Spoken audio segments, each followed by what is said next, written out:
Você sabia que por quase 70 anos, a bandeira do Brasil estampava dois ramos, um de café e outro de tabaco? Sim, essas duas plantas, que hoje parecem tão diferentes, um aroma que nos acorda e o outro um vício combatido, foram os símbolos máximos do poder e da riqueza de um império. Essa é a história não contada de como o café e o tabaco moldaram o Brasil muito além da economia, influenciando nossa política, cultura e até mesmo nossos símbolos nacionais. Prepare-se para uma viagem no tempo que vai mudar a forma como você enxerga uma simples xícara de café e a fumaça que se dissipa na história. Vamos voltar ao segundo reinado, o auge do Império de Dom Pedro II.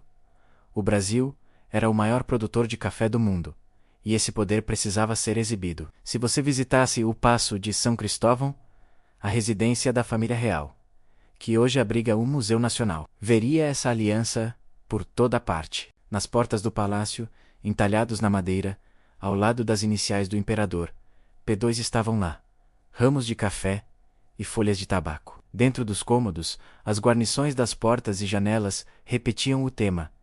Não era por acaso. Café e tabaco eram as duas principais fontes de riqueza do império, tão importantes que dividiam o mesmo espaço de honra na casa do imperador. Mas a consagração máxima veio com a bandeira do Brasil Imperial, criada em 1822. Em volta do brasão, com o verde da Casa de Bragança e o amarelo da Casa de Habsburgo, estavam os dois ramos. Eles não eram mera decoração, eram a representação oficial dos pilares econômicos da nova nação.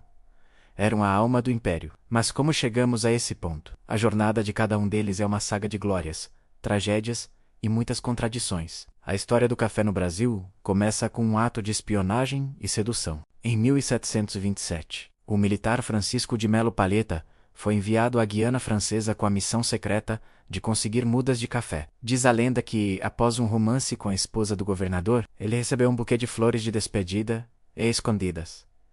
Nele estavam as sementes que mudariam o destino do Brasil para sempre. No início, o café foi plantado no norte, mas foi no Vale do Rio Paraíba, a partir de 1825, que ele encontrou seu verdadeiro reino. O chamado ciclo do café foi o motor que impulsionou o país no século XIX. A riqueza gerada pelo ouro negro financiou a industrialização do Sudeste, construiu ferrovias, modernizou portos e consolidou uma nova elite. Os barões do café, cidades como Rio de Janeiro e São Paulo, cresceram exponencialmente.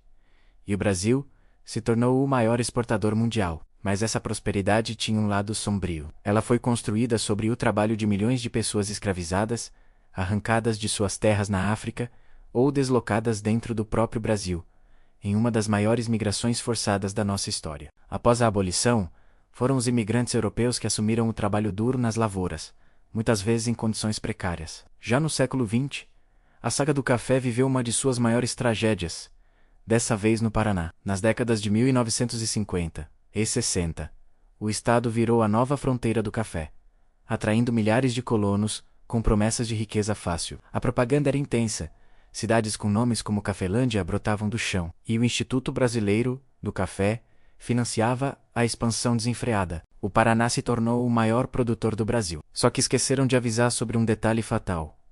A geada, e em julho de 1975, ela veio, não uma geada comum, mas a geada negra, que queimou e matou praticamente todos os cafezais do estado. O prejuízo foi catastrófico. A cafeicultura paranaense foi dizimada, forçando uma mudança abrupta para culturas como a soja e o milho. Foi um golpe que redesenhou a agricultura e a demografia de toda a região. Agora, vamos falar do seu parceiro na bandeira imperial: o tabaco. Se o café era o ouro negro, o tabaco sempre foi uma planta de duas faces, sagrada e profana, cura e vício. Antes dos europeus chegarem, para os povos originários, como os tupinambás, o tabaco era uma planta sagrada. Os pajés usavam sua fumaça em rituais para se comunicar com os deuses, curar doentes e prever o futuro. Era um elo com o mundo espiritual, muito distante do hábito compulsivo que conhecemos hoje. Quando os europeus viram os nativos soprando fumaça, como descreveu o Frei Bartolomeu de Las Casas,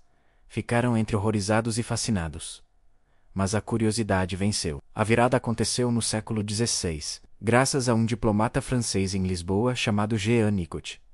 Ele enviou a planta para a rainha da França, Catarina de Médicis, como um tratamento para suas fortes enxaquecas. O remédio funcionou tão bem que a planta foi batizada de Nicotiana tabacum, em sua homenagem, e seu princípio ativo, a nicotina. De repente, o tabaco virou a erva santa, uma panaceia que supostamente curava de dor de dente a peste bubônica. Essa fama de remédio milagroso não durou. Logo, o tabaco se tornou um negócio lucrativo e polêmico. Reis e imperadores tentaram proibi-lo.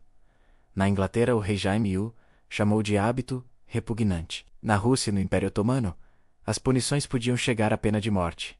Mas nada disso funcionou. A grande virada veio quando os governos perceberam que era muito mais vantajoso taxar o tabaco do que proibi-lo. Em Portugal, no início do século XVIII, o monopólio do tabaco já rendia quase 20% de toda a receita da coroa, mais do que o ouro do Brasil. O tabaco virou uma verdadeira mina fiscal. O grande salto para o vício em massa, no entanto, veio com a Revolução Industrial. A invenção da máquina de enrolar cigarros no final do século XIX barateou o produto drasticamente. Depois, as duas guerras mundiais fizeram o resto. Os soldados recebiam cigarros em suas rações diárias para lidar com o estresse e a ansiedade do combate. Quando voltaram para casa, levaram o hábito com eles, popularizando o cigarro em escala global. A partir daí, a indústria do tabaco se tornou mestre na arte da propaganda. Nos anos 20, associaram o cigarro à liberdade feminina com slogans como "Pegue um Lucky em vez de um doce". Nos anos 50,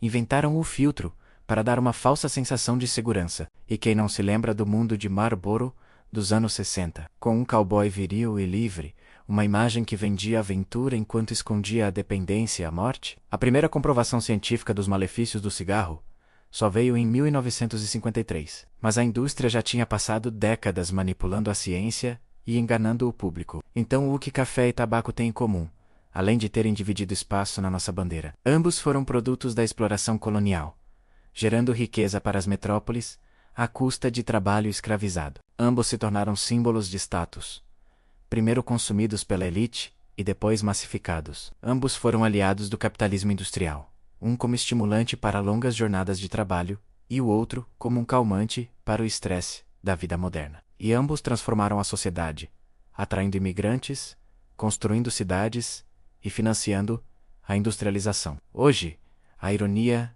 continua. O Brasil é o maior produtor e exportador de café do mundo, uma fonte de orgulho nacional. Ao mesmo tempo, somos o segundo maior produtor de tabaco e o maior exportador global, enquanto somos também o exemplo mundial no combate ao tabagismo. Com leis rigorosas desde os anos 90, a história do café e do tabaco é um espelho da formação do Brasil, um país construído sobre ciclos econômicos que trouxeram riqueza e tragédia, progresso e exploração. Uma nação de contrastes, onde um aroma pode significar recomeço e uma fumaça pode esconder um passado complexo. Da próxima vez que você tomar um café, lembre-se que em cada gole existe um pouco da história do trabalho, da ambição e das dores que forjaram nosso país.